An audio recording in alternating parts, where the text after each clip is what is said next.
the suppression of the use of marijuana and of the forces lurking behind it are the most important jobs this department is now engaged in. In 1930, the records on marijuana in the Washington office of the Narcotics Division scarcely filled a small folder like this. Today, they fill cabinets. Welcome, ladies and gentlemen, Coloradians and everyone that's smart enough to listen from the outside. One of the most amazing plants we've ever discovered. The pot party, the trippers, the grasshoppers, the hip ones, all gathered in secrecy and flying high as a kite. I got weed pots! Welcome back, ladies and gentlemen, to another episode of Stoned Appetit. And this is a long time coming episode. Are you as excited as I am, Chris? Yeah, and we're out of the studio. Yep, that's right. We're back on site, and we're sitting down with the grand champions of the March Madness restaurant competition, Chef Ni and Chef Anna Nguyen from Sapsua. We are the champions. Thank you for having us, and thank you for joining us in our little duplex. Thank y'all so much, not only for welcoming us into your home, but also taking the time to goof off with us. We can't wait to kind of let more of the community know about it. Obviously, thousands know about y'all, have eaten with y'all, and can testify that your food is fucking delicious. But we're going to get to know the people behind the aprons today. The folks that may usually work in back of house. Today, we're going to put them on the front page of the podcast. Before we do that, I want to give a shout out to our friends and sponsors. We've got two of them. Our friends over at the Birdcall. It's the local chicken eatery. If y'all don't know, now you know. They've got locations littered across the Front Range in Colorado, 3 locations in Arizona, and 3 locations in Texas. They have limited time offer Sammys going every single month to benefit fundraisers that are near and dear to the chef's heart. This month, they are doing the triple threat, Chris. It's a hot one with pepper jack cheese, habanero aioli, and a spicy bird. You can get that from now until the end of May with a portion of every proceed going to a local charity in Arizona. The sandwich slaps no matter what. If you're in the desert or if you're in the Rocky Mountains, they fuck. We love them dearly, and we can't tell them how much we appreciate them partnering with us on the podcast. Speaking of partners in crime, how about our friends over at Seed Money Consulting? I got my return from the government. That interest-free loan paid off in spades.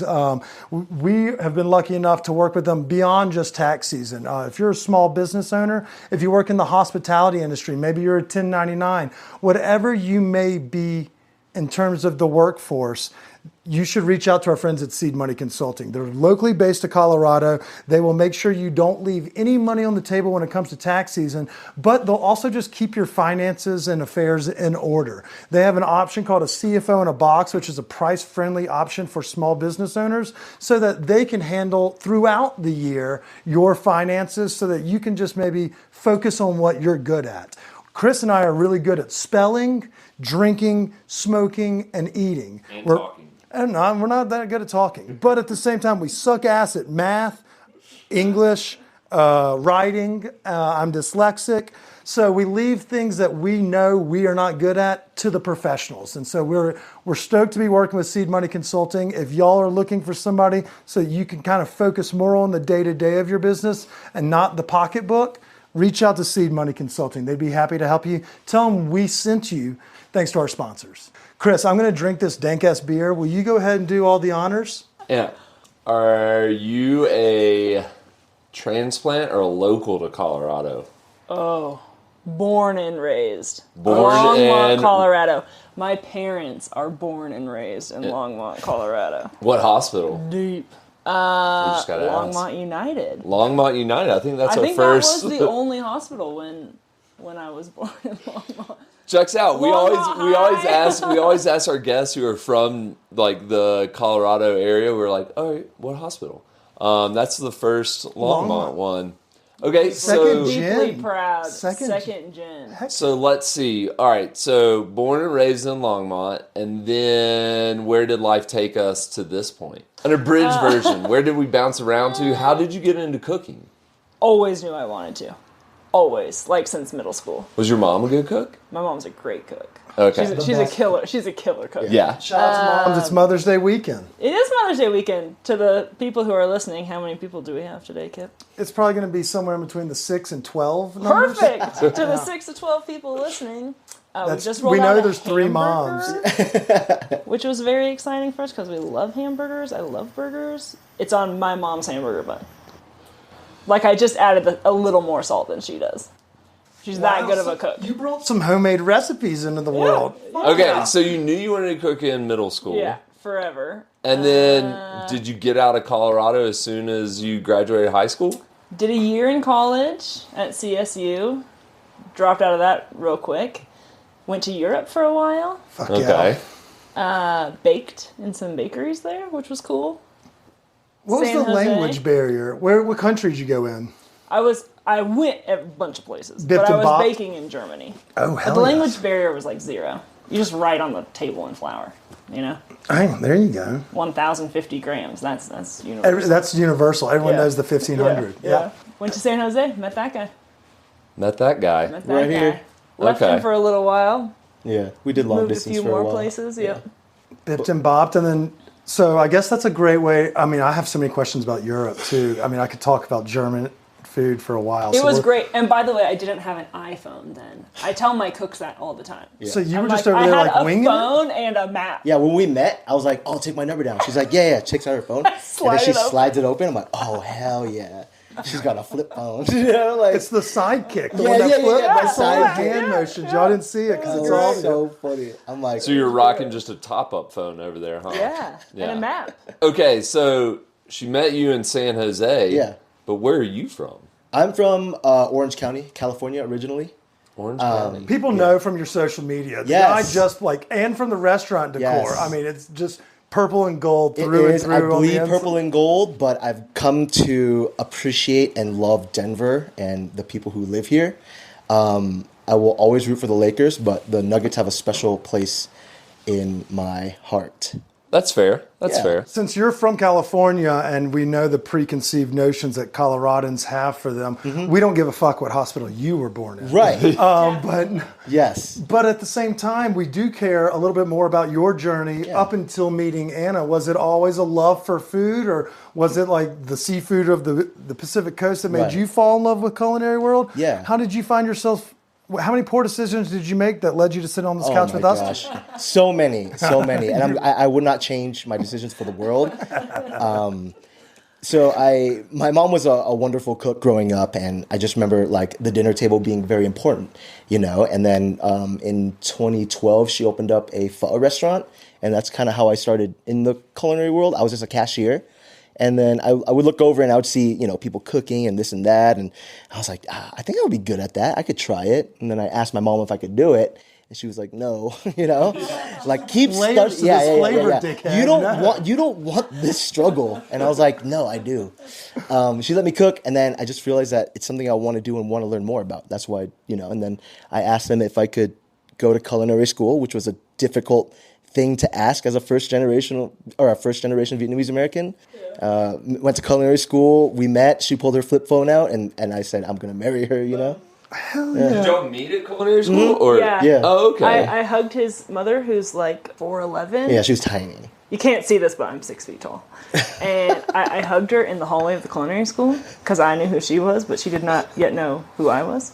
And I just like engulfed this tiny woman because I'm so into her son. It was so uncomfortable. She was just like For you, were you like this? I think for all parties involved, everyone was a little Everyone like, was like, yeah, because we're not a very affectionate, you know, yeah. I'm like, household. well, I'm from Longmont, Colorado. She's like, come on in here. Friends don't shake hands. Friends got to hug. And my mom was just like, you know, hands for a side, just like, what? You know, like. I'm Have like, y'all "Don't worry, met our Mom." producer Eve? This sounds exactly like every time I see her. I'm like, hey! And she's like, it's like a cat. She's like, I don't really want anything. Yeah. She's like, I'll say hey as I walk by. Yeah. I mean, no, but that's wonderful, you know? Like, I mean, you're obviously very outgoing as well, so I can see how y'all hit it off. Yeah. Was it like a love of food that was like a bonding point? Y'all like, let's go out and adventure? Because obviously if y'all are out there in the Bay Area, that's just like a unbelievably rich culinary world.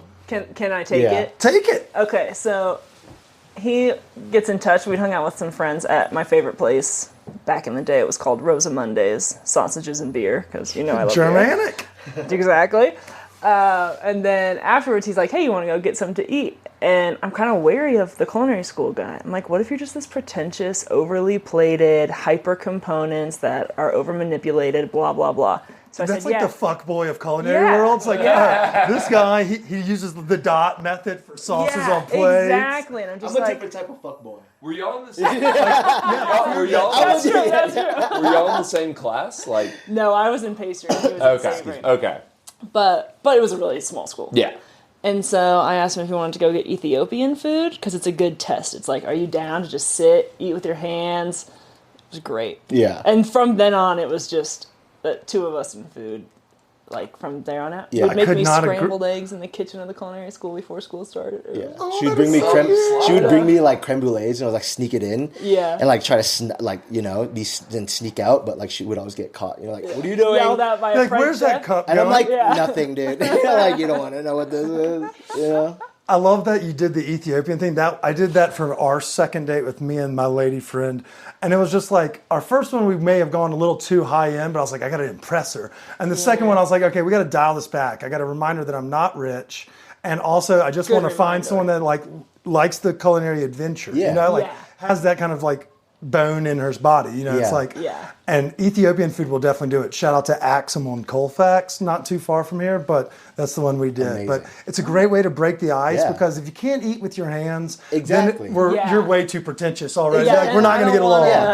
Like, you got to eat like everything, from Ethiopian food with your hands to like the fine dining side. Like, if you just can find someone who shares that passion for, conversation and food, I think that's a win-win, And then to be able to not be embarrassed or afraid to look dumb in front of somebody else, I think that's huge, And I never felt like I looked dumb in front of you. I looked dumb in front of everyone all the time, so I had, Oh, that's very nice. Yeah. The first date was at Ethiopian. Uh-huh. I mean, where did you take her for some, like... Oh, okay. Did you show her the Yeah. The ins it and was like outs of Aladdin. Like, I can show you the world, like, of Vietnamese cuisine. To this little white girl from Longmont, Yeah. Colorado. And I lived in a bubble most of my life, so I just didn't really have that kind of like wherewithal to...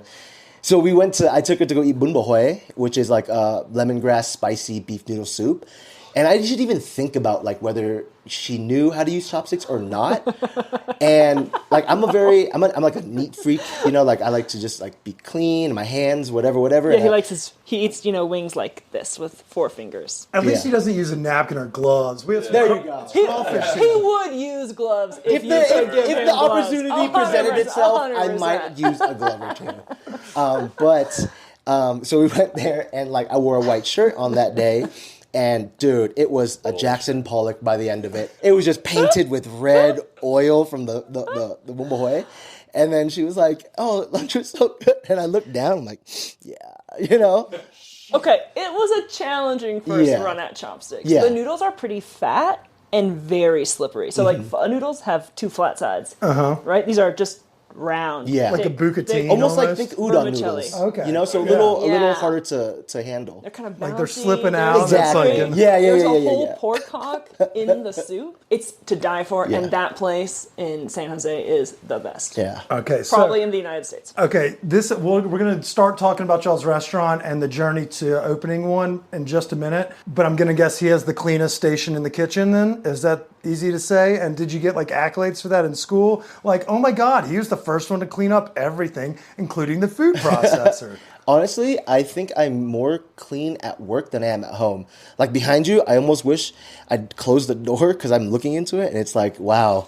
Yes, I can attest to that. He is cleaner at Like work beer than cans my at home. station before my car. But my station at work, I think It's very clean. I do take a little more pride in that, Yes. But yeah, I think it's pretty clean. It's pretty clean. I'm more free-spirited. Same, and it's the same like yin and yang that we have as well. We used to be roommates, and he would like cook, but he'd also like clean as he goes. And I'd get to the end of like my day to cook, and I'd be like, "Man, this is a lot to clean up at the end of this now." And he's like, "Please get the fuck out of my kitchen. I will clean my own dishes if you'll just step away." But I mean, obviously, so you'll have this bond through culinary adventures and just having both of y'all are very bubbly in personality. But let's talk a little bit about, obviously navigating and coming back to Colorado for one, coming to Colorado for the other, and then choosing to work in a kitchen or in a restaurant scene together. And how has that been dynamic-wise? Has it been a headache? You're like, God damn it. Not only do we come home, we're together all day, and then we come home at night. Was it hard or was it easy? No. How'd that navigate go? It's not our first rodeo. You dated other people in the kitchen? No. I was really young. You've worked in restaurants together before? Yeah, we shared a garde manger station together. And that's when you knew, you're like, oh, this will work. Yeah. Like in dead silence, we just picked up dishes, so in sync, so in tandem, never had to talk about it, could finish a garnish on the other person's plate, just put things Yeah, up. it was just quiet. It was fantastic. I would hand her a bowl, she would finish the salad, hand it back, I would plate it, garnish, send it up, but it all happened within 20 seconds, but no words. I've never been more attracted to this Yeah, person I'm like, ever. Then it's finishing each other's sentences. Go to the walk-in right now. You're like, God, I'm going to jump your bones. Oh, the Busted walk-in. in the walk-in twice, which is pretty good in 10 years. For hooking up in the walk-in? See, ours was always smoking pot in the walk-in. But at the same time, different strokes for different... That's what outdoors is for. Not in Mississippi. That's where you get arrested. Yeah. You had to hide, literally. Well, then the walk-in's a perfect place. Yeah, and that the vents just constantly going, just blow that in there, and then they're like, "What were you doing in there for 4.5 minutes?" Be like, we definitely weren't smoking a bowl behind the bell peppers. Crying, you were crying. Yeah, the other occasionally. The the crying was I'd sit on the pickle bucket out back. The pickle bucket was the crying bucket. But, yeah, I remember those days. Okay, so y'all shared a station at a time, and then you obviously realized it does work. How did it come to fruition? I know we did a lot of pop-ups, whether it be Halloween parties with people on acid or doing professional ones in real kitchens. For those that are wondering, that was our party. God damn it. I'm still in awe of that. We got kicked out of the house in the middle of the party. That guy was I remember the mad dash to it was when your parents came home and you're having a party and you're like, oh, fuck, the cops are here. And you're like, time to that's clean up. literally what it was like. It was that Yeah. energy. Oh. Yeah. Okay, so how did y'all, was that this is the worst experience ever. Anything could be better than that. So the original inspiration to move to Denver originally was we were furloughed in 2020. And it just COVID-wise. And it just gave us an opportunity to just kind of sit and reflect on what we wanted to do moving forward. And we started to play restaurant, look at these plates. Imagine if it was this food on this thing, and started making dishes at home and mock menus. Yeah. And I think we kind of spent a lot of time in that era, thinking about what we wanted the industry to be like. Yeah. That's really our biggest mission, I think, beyond the food even, really. Yeah, to be able it's just having this ideal workplace. Yeah, exactly. How'd y'all decide Denver? Was it there was a little bit of Asian cuisine here, but not a full representation of what you wanted to do? Yeah. Or how did y'all end up on a city that was almost as equally as expensive as LA? Yeah. Getting there. Yeah, right? Longmont. Yeah. I keep sizing it up every time I'm up there. I'm like, I could do this. It's only 45 minutes down. But Anna's from Longmont, and we call her the deputy mayor of Longmont. And, we felt like the food scene in Denver was really on its way up. And we felt like we could help add to it and just bring a different type of food here that, might not have existed before us. I didn't see there's wonderful, amazing traditional Vietnamese restaurants, but kind of what we wanted to do with Sup Sữa, I just didn't see it happening quite yet here in Denver. Yeah. And I felt like if we could help come here and really uplift this community, this Asian community here, it would mean a lot to the people living out in Denver, Yeah. Better opportunity to be significant in that sense, right? To mean something to somebody who grew up in Denver as a first generation Vietnamese and then finally sees their food reflected in a beautiful space and I love that because especially, and I think you're exactly right. We saw, we know obviously Chef Tommy Lee who opened Hop Alley and Uncle, which kind of was the white person's, you could like you could try it. Like it was like a nice bridge to getting like really into the weeds of it. And he used to work for Peter over at Peter's Chinese back when it was like the one and only, and it still has amazing sesame chicken. We love that guy. But at the same time, like we didn't have all of that kind of, it was either like federal, like kind of casual, and you know, like, and y'all kind of found the same way to do that with Vietnamese food, of bridging that gap of approachability to someone that maybe doesn't want or doesn't know what they want. You know what I'm saying? And like, so you'll knock that out of the park. But it started with just doing pop-ups and like, was it just testing what works with the audiences, or how did y'all figure out like, oh, this food fucks and this one actually would be a killer? You know, like the shrimp toast or like even the tomato bread. Oh, it's back. She back for the spring. But shout I have that out on my question list of spring menu items. Shout out Tommy, because when we first moved here, he was one of the first chefs to ever reach out and be like, hey, if anything you need, I got you. And we've just kind of like, you know, we're not, ever since then, it was just, damn, dude, just when you come out here, people really support you and have your back. It didn't feel almost like competition at all. It just felt like everyone just wants other people to succeed here. And I'm like, that's what makes, that's what is different about our food scene in Denver than others. I feel like the competition doesn't really exist. It's more like, hey, you're making some amazing food. What can I do to help? What can we do? Like LA is exactly. It's like, hey, if we have enough, like more, like you know, it brings in more foodies. And we saw it kind of with the cannabis space before it got too venture capitalist. It wasn't like, oh, let's eat one another. It's like, hey, if we both like do some really kick-ass stuff, more people are going to want to try. We all win. Eating fine dining, you know, Asian cuisine or, you know, whatever it may be. But that's, I mean, y'all have literally, obviously, you've made huge waves in a short amount of time. We had a member from our committee who works for CNN. He was like, they're new, but enough people have been there because it's that approachability. Jeremy called. He did call. Hey, shout out Jeremy, dude. He called the exact matchup. And you know, we would be remiss if we didn't mention, you know, Penelope and Knockers over at Yan Wan Ton, because they were doing something in the truck form into a brick and mortar and doing the same. And that kind of approachable, like, oh, I didn't know that dumplings could be different in this way. And it's like, oh, this chili oil fucking slaps. Like, and you mix it in, and it just came in like a paper box, you know? And then it's just like, it seems the community is built and it's growing mightily. And y'all are now one of the figureheads in our community leading that charge, both, you know, locally, but also on a national scene. Chris reads newspapers and he lets me know that y'all are actually in publications across the country of places that are like on the watch list. Like, if you're going to Denver, you need to fuck with this restaurant. And so I guess the next question would be is, how big of a headache was that, and how does it feel to now be sitting not necessarily on the top of Apex Mountain, but on top of, you know, a cool mountain here in Denver? Well, I mean, when y'all started the pop-ups, was that always a stepping stone to a restaurant, or were y'all still just kind of not all the way into? No. It was 100% the plan, just waiting on the right space. Okay, so the whole time, like, as soon as the spot came up, y'all were like, we're done with pop-ups. We're gonna. By the time we signed the lease, we had the menu done. We had worked out the menu just doing pop-ups. So many pop-ups. Costed food items.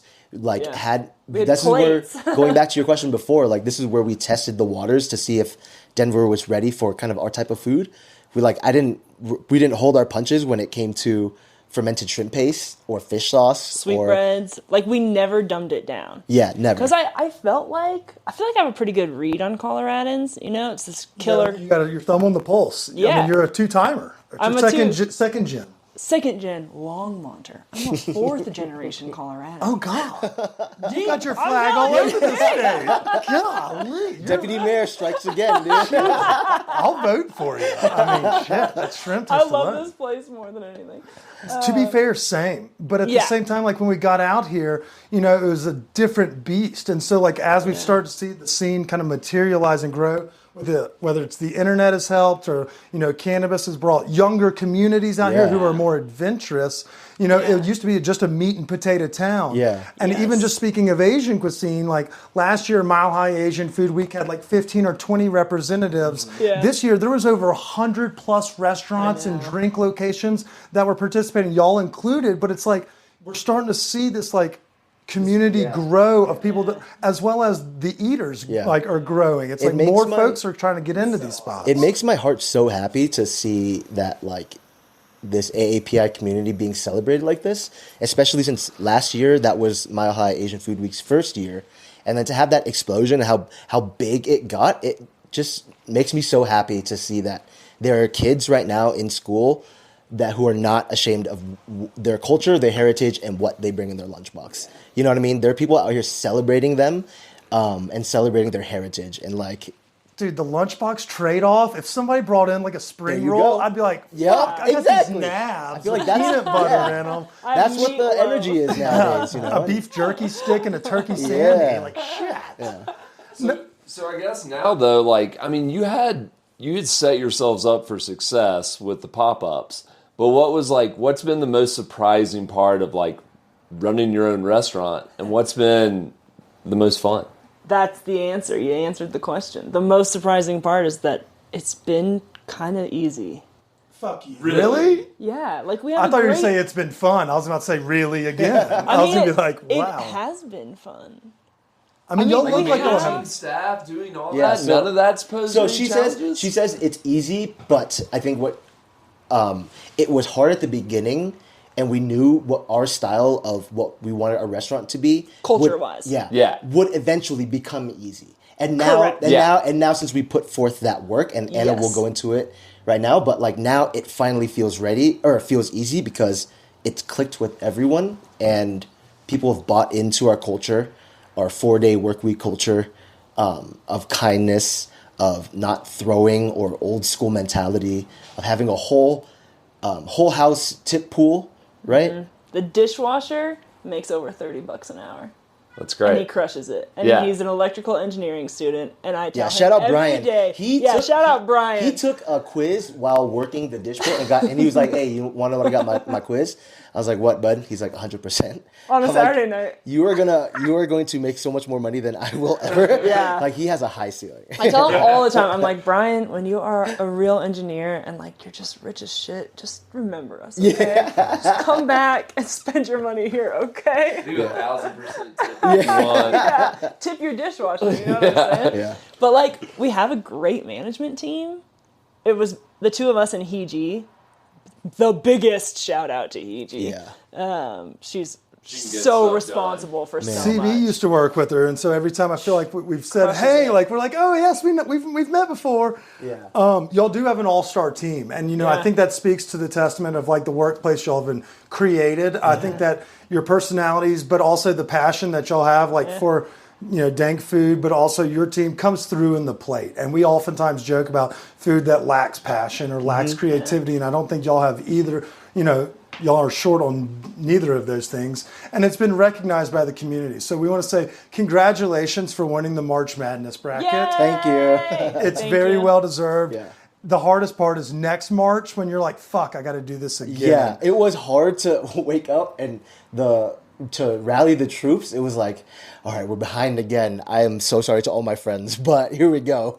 Just shooting out DMs, text messages. The whole staff was into it, though. Yeah, That's exactly it was so fun. Yeah, it was so fun. We love what y'all are bringing to Denver with this March Madness, and it's of course it's all in good fun, and it's just like when your favorite restaurant gets knocked out, like. Your favorite restaurant loves being in it. It's just fun to be. Was Lucina up against fucking Rapidos? Yeah. Like, you get those matchups. Those are my 4 best friends. Like, who are we gonna, Yeah, I think we did 1-1, like, as a household. Just split it. Exactly. Make it safe. We're like, we're erased going to vote, ourselves. but we're going to do it. You know what I mean? It's such a fun thing y'all do every It March. was so fun. My But dad. you saw like Roz and Diego Yeah. and Long. They were all like, actively campaigning for, like it's fun because it's meant to be like in jest, and it kind of goes back to what you said earlier about how it's not a culinary scene that's trying to like cannibalize itself. Correct. Like most folks get it, and and even if like people have PR firms that run their social media, they kind of like all kind of rally around, like so it's all meant to be fun. Yeah. But it's it a lot. was so fun. Hopefully the staff enjoy. Shout out to our friends over at Dialed In Meraki. You can grab their products from Starbuds. We've brought y'all enough flour to get Napoleon's army high and a pack of edibles for everybody. The belt is still just like out there. I don't know if it, like, I thought I ordered it from someone in Texas, but I have a sneaking suspicion it's not actually put together in Texas because it said it was out for shipping 10 days ago, and it's just, it can't be that hard unless fucking Governor Abbott's like pedaling it up here in his wheelchair himself. But either way, we've got more goodies for you. But speaking of goodies, the community wants to hear probably less about what we're giving y'all and all of the greatness y'all give them. So we kind of teased a little of the tomato bread, which reminds us of a little European vibe. But let's talk a little bit before we dive into personal stuff. What can folks expect? I mean, you're wearing the crown now. You've got a high level of expectation. When these folks come in, what can they expect to see on the spring menu? Oh man, right now the thing CB brought it up earlier, but my favorite thing right now is our hot quail. Our sous chef Ben and our lead line cook Theo, they put together this hot sauce using Oro Blanco. They made a kosho from it, and then we took that and added gochugaru, lime juice, and all that stuff. So it becomes like a hot sauce. And then we fry quail, and it comes out and takes a little bath in this hot sauce. And there's like a little coconut ranch to go with it. That's probably it's just fun to eat. It's visually stunning. It comes with like a coconut ranch on the bottom, so it plays off this like buffalo wild wings, celery and carrots, you know? The pro move is to get it with this.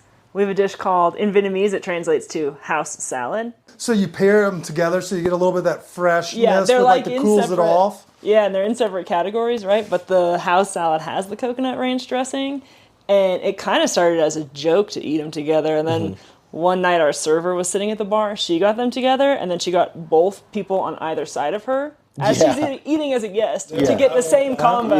Yeah, and I have 3 tickets that are all exactly the same. What the hell is going on? Be like, we're on to something. Okay, like, of course it's Dana. But it's really fun to get them together. Hot quail and the fresh herb salad with the coconut ranch. We'll call it a coconut ranch, which just, that translates from something else. I don't know if that's exactly it, but it's super fun to get together. You know, it's dirty. Your fingers are all saucy. He would wear gloves, you know. Yeah, I mean, classic me. So, I mean, now we're kind of in that, you know, you've got a full year under the belt of like being, you know, almost a full year in the belt. Almost 10 and a half. Yeah. Do we have something you're like, okay, now that we kind of know the lay of the land, let's fuck around and find out with something else that folks should be on the lookout for? Give us a little tease. I saw that eye over there. Hamburger. Are you going to do it? Mama's Bergs? Yeah, we ran it. We run it 2 nights now as a verbal. Okay. But it's killer. The patty is from the local butcher in Oneida Park. Okay. It's equal parts chuck, sirloin, short rib, which is like the ultimate combo for killer flavor, but also little fat that's actually delicious. Yeah. Right? Because not all the fat on every part of the cow is delicious, but the fat in the short rib is more delicious than like fat off the top of a sirloin. To die for. And then tons of telecherry peppercorn, so it's really spicy in that sense. Caramelized onions, and then it's just like smothered in a veal demi-glace, old school, the whole 12 hours, bazillion, reduce, 50 pounds down to 4 quarts thing. And then it's smothered in a Laughing Cow fondue. Laughing Cow is like a cheese that all my first gen Asians out there. Yeah, they know. Y'all know about Laughing Cow cheese. Basically, like, we're all lactose intolerant. So, like, but Laughing Cow cheese, for some reason, I'm not sure what is it about it. Fakeness. It's so good. It's so good. It's so good. And then it's on my it's a mom's perfect hamburger bun. Yeah. It's a stoner munchie paradise. From the hot quail to the burgers to the traditional snacks that have stayed on the menu throughout the 10 months that continue to play the hits. Y'all are pulling on our heartstrings and our flavor profiles it's approachable for everybody. Yeah. And if you want to get a little adventurous, they've got so many menu items for that as well. I mean, bravo, y'all. Don't sleep on the desserts. The desserts are fucking fantastic. The desserts are fantastic. And you know what? That's our little Woody. He turned 21 in January. I didn't know what you were about to say. It's like shout. I thought I was like, poking a tent. It flies down, dude. Yeah, I was like, I pitch, a pants tent every time someone talks about dank ass food. So I was like, shit, I'm sorry. Desserts really do it. A little sweet treat right there at the end. Yeah. But I mean, he crushes it. Yeah. Baking is so precise, right? But he has this very amazing skill where he will like pull up like 6 recipes, none of which are from reputable sources. Like he'll pull it from some blog, and he's like, and he whips together a combo, and like he gets it right almost the first time every time. He's a great kid. He's from Colorado. We're very similar. We both listen to Paul Simon. He loves Diamonds on the soles of He shoes. loves the man. nuggets, and he's never afraid to let me know. Yes, he reminds us all the time. Yeah. To be fair, you have zero room to talk. I know. You deserve everything that comes your way over the next 11 months in that regard. Yes, chef. But okay, so y'all, we can't tell y'all how much we appreciate you not only taking the time to chat with us. Thank you for supporting us and all of our stupid endeavors. But now it's time to take off the work hats. And before we go to happy hour, we're going to ask y'all some really intimate questions. We'll do rapid fire. If you were a dinosaur, what dinosaur would you be? Velociraptor. T-Rex. Tiny arms, big body. Okay, there we go. Nice. If you had to have sex with any cartoon character from growing up, who would it be? Rogue from X-Men. That's a great This answer. is incredible. Damn. Benji. Stretch. Fuck yeah. And then our last question of the Great answer. I know we haven't gotten either of those before, so I love that both. And our last question of the night is presented to y'all by our friends over at Pine Melon. I don't know if y'all cook at home since y'all cook so much at the restaurant, but for those that are listening, if y'all are looking to, if you obviously go out of your way for the finer things when you go out to eat, the best products you can get on the shelves, you can actually get delivered to your door. Pine Melon is an app that works with 200 plus local producers, farmers, meat purveyors, and they have an app, you can order right there, and they'll deliver right to your door. Hell, you can get dry storage flour if you wanted to bake a cake, do a little dessert sesh like Chris loves so much. So that, shout out to our friends over at Pine Melon. Use promo code STONED to get $50 in free groceries the first time you order. And if you do it through multiple email addresses, you can continue to get $50 every fucking time. I'm not making up the rules. I'm just saying that's one way to get $50 in groceries more than once. So shout out to Pine Melon. Y'all, this question's called The Last Supper. Let's say you had a long night on the line. The tickets just never stopped stacking. You just wanted to put that fucking steak through your hand by the end of the night. You're just like, get me out of here. But you get home, you let the dog out, and you just wanted a little late night snack before you call it. What's y'all's guilty pleasure late night snack that you're all reliable, that's always available? You want to go? You go. All right. Mine, hands down, has to be the tacos from Jack in the Box. The dollar taco? The dollar tacos from Jack in the Box, but it has to have the cheese in it, and you have to have extra hot sauce on the side, not in it, or else the tacos get soggy. Yeah, you lose the integrity of the shell, both at the bottom and at the top. There you go. I know I'm not a regular J and the B, but at the same time, there's one on Sheridan right next to the Sonic, Okay. so sometimes I'll double dip, Yeah. get Moz sticks and tacos. There you go. I'm a fat kid on the inside. I just work out a lot. He doesn't, but- No, I don't. Good genetics, but that's Yeah, okay. slight drug problem, but all those things. I'm a McDonald's number 7. 2 skinny little cheeseburgers, Diet Coke. What's Big the number French 7? fries. Is that the 2 cheeseburgers? Is that what you said? Yeah, but Sorry, like the they're phone real was ringing. skinny, you know. Oh, yeah. Like there's no layers or anything. It's mostly just like the weird hot pickle cold ketchup combo. With the diced onions in there? Yeah. A Coca-Cola But and 2 a- of them and a Diet Coke. Fire. I mean, that's not a Fries. bad. I had one of those not too terribly long ago. Yeah. The fries, drink, and then it's just easy to eat. Like you can just sit there and pow them back. Salty. The one on Colfax is open later than we are, so that's all I need. Which one's on Colfax? Y'all go to the It's one next like to the on Scary Kearney. Church? Oh, no, not that far. No, not that Y'all go far. back this way. Yeah. I was about to be like, don't go that Yeah, way. no. That's how you get robbed. Yeah. Yeah, no. Y'all, I can't thank you enough for taking the time. I know we have a hard stop in 5 seconds, so I want to give a quick reminder to everybody. Y'all follow Sapsua on Instagram. Any other apps, TikTok, any of those other ones? We're just on Instagram right now. Do that. Yep. Fuck TikTok. Substitute restaurant. Sapsua Restaurant, 2550 East Colfax Avenue. It's kind of on the right side, like you'll kind of go and then take a quick right when you're walking, like you're looking at the front of the building. It'll be on the left side. You'll find the door. I thoroughly recommend reservations. Y'all still do walk-in at the bar? Yeah, When we for our- open, you almost always get a seat. Like at 4:30. Perfect happy Easy. hour after a long You can day. just for breeze that. in at 4:30 and find yourself at the bar. You can get a fish sandwich on the happy hour menu. Come Yeah. on. Chris was literally just Well, talking good about fish it. sandwich. There you Literally go. talked about it yesterday. Catfish. Even better. I mean, we're rednecks. Yeah. That's perfect. Fuck yeah. Catfish Quail is and like- catfish? Holy shit. This is a munchy delight.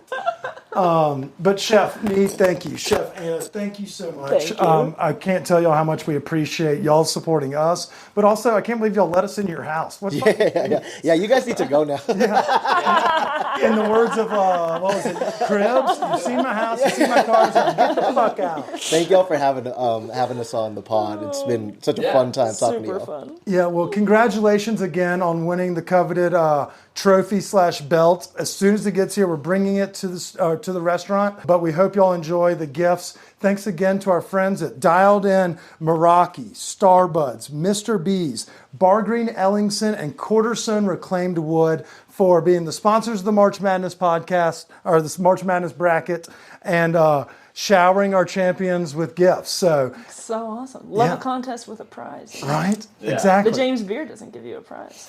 Yeah, we've often said They that. could take a note or two from us. We've often I said. think so. We've often said that we are the 1A and they are the B. So There you go. I have I think so. y'all get ready. Y'all are going to need a bigger shelf for y'all's accolades. Y'all have a long ways. Y'all are going to win a lot of awards in the future. This was just the start of something great. So thank y'all again, and I hope y'all have a wonderful afternoon. Until next week, stay high, stay hungry. Sapsua.